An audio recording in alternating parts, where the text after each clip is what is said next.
Это сборник чеченских песен 1926 года.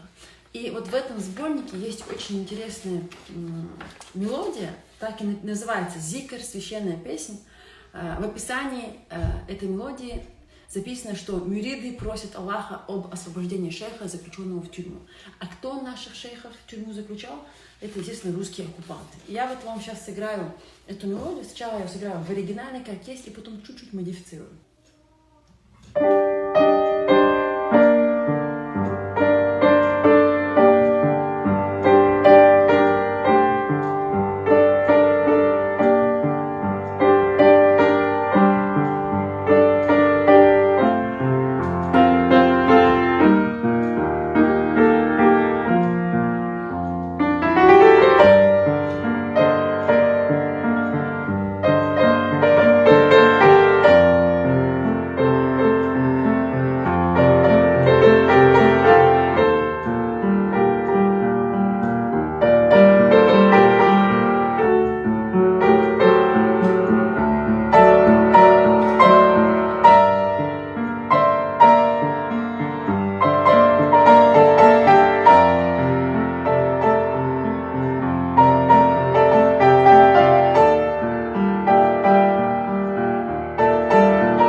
И знаете, несмотря на то, что прошло столько лет, отношение Российской империи, вообще отношение русских к нам, чеченцам, совершенно не изменилось. Именно поэтому сегодня в российских тюрьмах, в местах лишения свободы находится свыше 25 тысяч чеченских парней.